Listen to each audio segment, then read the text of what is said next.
Ma'asyiral Jummah rahimakumullah. Majelis sidang jamaah Jumat yang sama dirahmati Allah Subhanahu wa taala. Luluh lantaknya Abraha bersama pasukan gajahnya yang dalam Al-Quran digambarkan sampai ke tingkat laksana daun yang dimakan ulat, walau hanya melalui serangan burung ababil yang berpelurukan tanah keras laksana batu.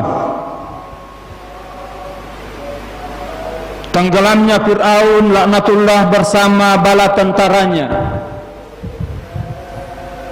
walau hanya melalui proses hentakan tongkat kayu yang dimiliki oleh Nabi Musa. Matinya Namrud, sang raja di raja yang sangat zalim, walau hanya melalui serangan binatang-binatang yang sangat kecil. Tersungkurnya Jalut, seorang raja yang tinggi besar lagi kekar, walau hanya melalui serangan ketapel dari anak yang masih sangat kecil. Selamatnya Ibrahim dari api yang membara dari tumpukan kayu laksana gunung. Sembuhnya Nabi Ayub dari penyakit kronis yang sangat parah, walau hanya melalui resep yang begitu sederhana.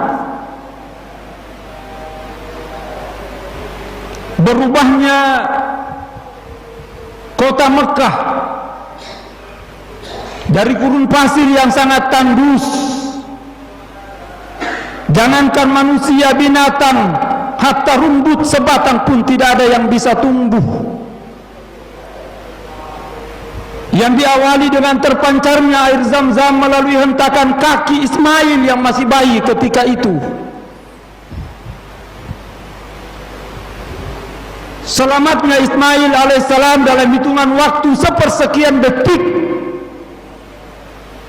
dari sembelihan ayahnya sendiri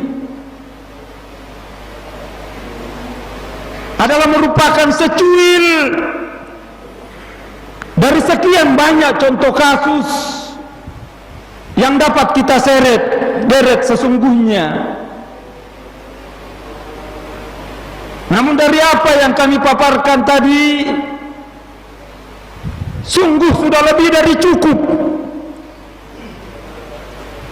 untuk menjadi bekal kita semua dalam menapaki kehidupan di dunia ini dengan segala dinamikanya. Baik dalam konteks sebagai pribadi, kepala rumah tangga, apatah lagi bagi seorang kader yang mengaku mujahid, yang punya cita-cita luhur yang begitu agung. Maka tidak benar bila kemudian ada seorang kader yang ikut-ikutan dilanda penyakit galau, istilah anak milenial saat ini, terlepas karena dipicu oleh rasa cemas, khawatir dan takut, lebih-lebih kalau hanya dipicu oleh karena faktor panci dan isinya. Apa yang diperagakan oleh Rasulullah sallallahu alaihi wasallam yang tergambar kemudian lewat nasihat beliau kepada sahabatnya ketika berada di Gua Sur pada saat anggota detasemen khusus sudah berada tepat di pintu gua ketika itu. Meskipun Rasulullah bersama Abu Bakar hanya dibentengi oleh sarang laba-laba, yang oleh Allah sendiri menyatakan dalam firman-Nya bahwa inilah rumah yang paling lemah di dunia. Namun dengan tenangnya beliau menyatakan, la tahzan, innallaha ma'ana. Pernyataan ini memberikan gambaran bahwa hanya ada dua kelompok manusia yang dapat dibenarkan untuk cemas, khawatir dan takut dengan segala persoalan yang dihadapi dalam kehidupan ini. Kelompok pertama adalah orang yang benar-benar tidak yakin akan keberadaan Allah Subhanahu wa ta'ala dengan segala kekuasaannya.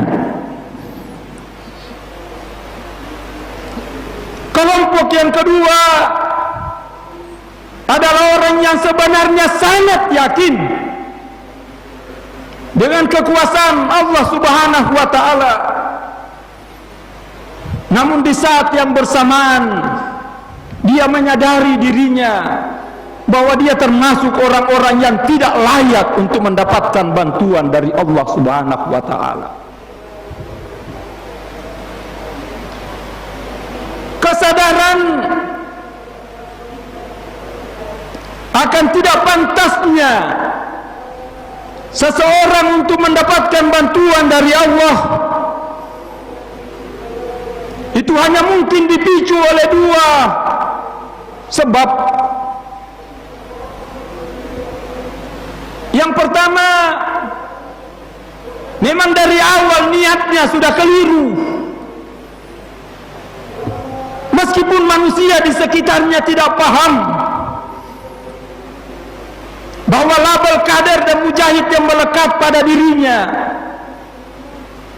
sesungguhnya hanyalah kamuflase, batu loncatan untuk meraih keuntungan duniawi, baik yang bersifat materi, harta, jabatan, kedudukan dan semacamnya, maupun yang sifatnya popularitas, kepingin mendapatkan penghargaan, penghormatan dari orang-orang sekitarnya. Faktor yang kedua, meskipun niat seseorang benar, masih sangat mungkin Allah tidak berkenan memberikan bantuan kepadanya bila memang kemudian pekerjaan yang dilakukan adalah pekerjaan yang salah. Argumentasi yang mendasari aktivitas yang dia lakoni tidak cukup kuat meyakinkan Allah Subhanahu wa ta'ala bahwa program yang diangkatnya sudah sejalan dan tidak bertentangan dengan apa yang ditunjukkan oleh Allah Subhanahu wa ta'ala di dalam Al-Quran.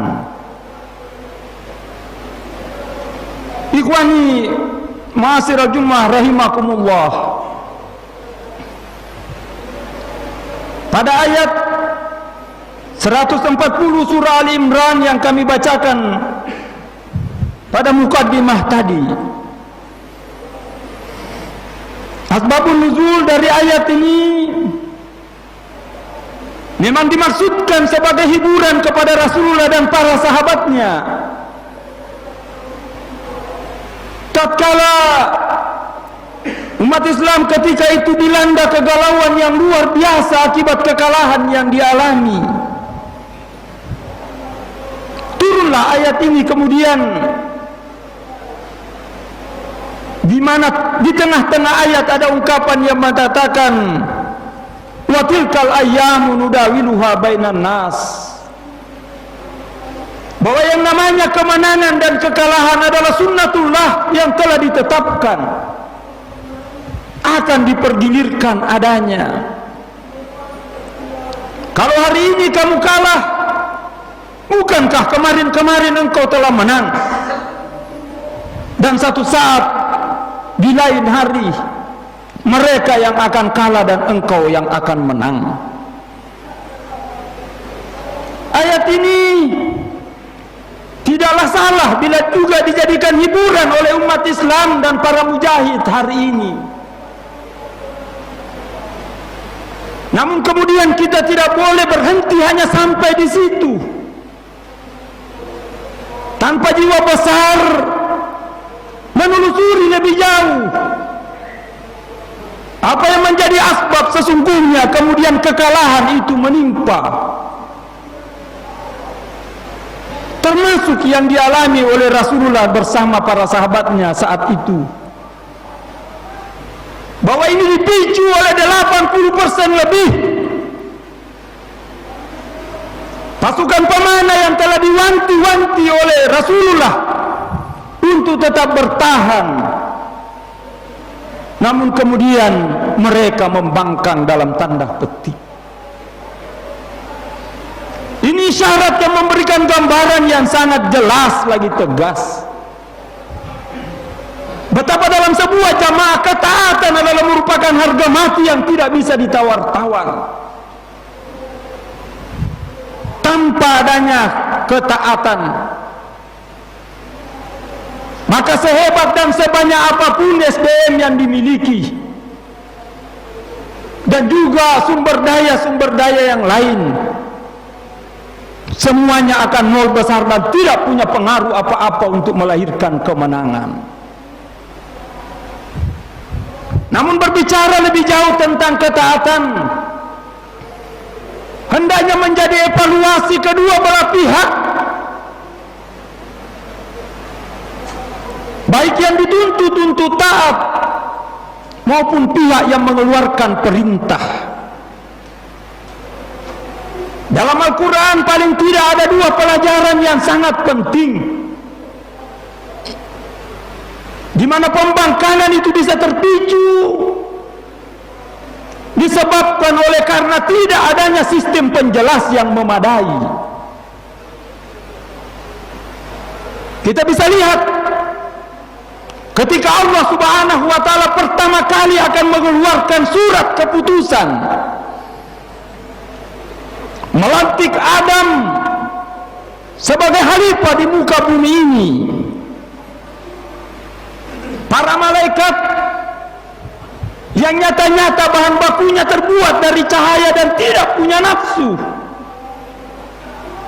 seketika minta penjelasan dari Allah apa argumentasinya kenapa Adam yang diangkat jadi khalifah. Yang sama mungkin di hari esok dia akan melakukan kerusakan bahkan pertumpahan darah. Malaikat bukan tidak yakin kalau Allah Maha Kuasa, bukan ragu jangan-jangan Allah keliru dengan SK yang dikeluarkannya, tapi untuk menenangkan dirinya dia butuh penjelasan. Allah sebagai yang Maha Kuasa juga tidak bertindak arogan kemudian menuntut malaikat terima saja dan kamu harus taat. Dengan sangat bijaknya kemudian Allah memberikan penjelasan yang kemudian dengan serta-merta malaikat mengakui hal itu. Kalau seperti itu argumentasinya, saya siap bersujud kepada Adam. Pelajaran yang kedua, tatkala manusia super yang namanya diulang berkali-kali dalam Al-Quran, bahkan menempati urutan pertama, Nabiullah Musa alaihissalam kemudian harus rela menerima SK pemecatan, keluar sebagai kader Khidir ketika itu. Salah satu pemicunya karena Khidir terlambat memberikan penjelasan terhadap program kerja yang diangkatnya. Meskipun dari awal sudah dijanji sabar saja, akan tiba waktunya saya akan jelaskan terkait program kerja yang kita angkat. Ini pelajaran yang sangat menarik sesungguhnya, bahwa jangan sembarang mengeluarkan SK dan jangan sembarang mengangkat program kerja. bila tanpa sistem penjelas yang memadai, sebab itu bisa memicu pembangkangan. Barakallahu li wa lakum fil Qur'anil azim wa nafa'ani wa iyyakum bima fihi minal ayati wa zikril hakim. Aqulu qouli hadza wa astaghfiruh innahu huwal ghafurur rahim.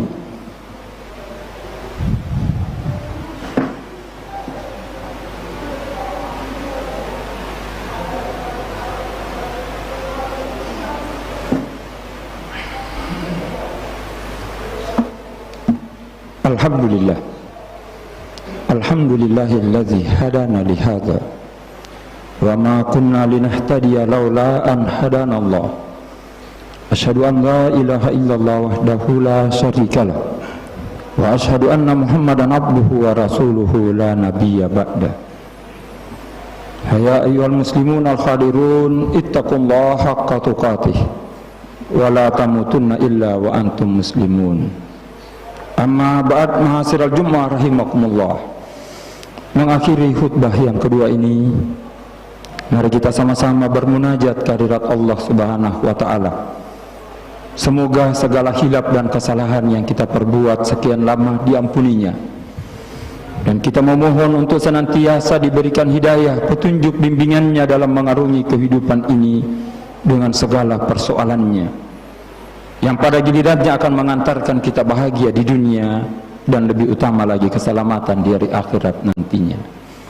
Innallaha wa malaikatahu yusalluna 'alan nabi ya ayyuhalladzina amanu sallu 'alaihi wa sallimu taslima.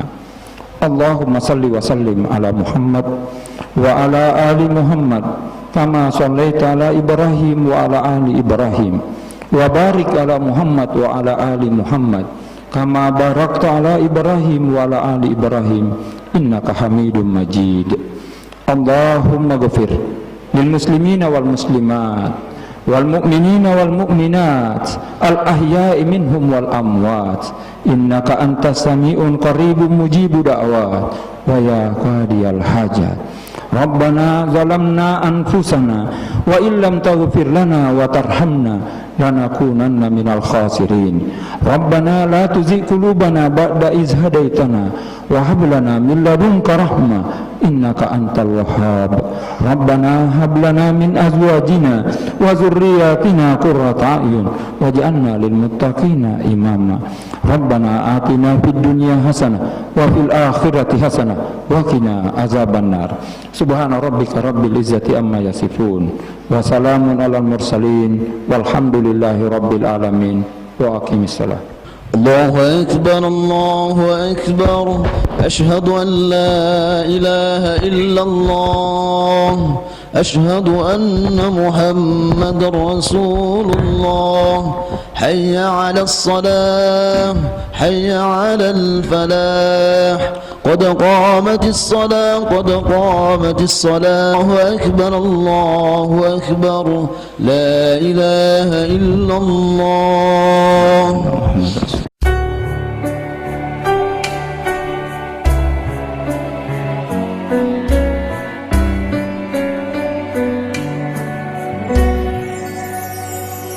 Air mata keinsafan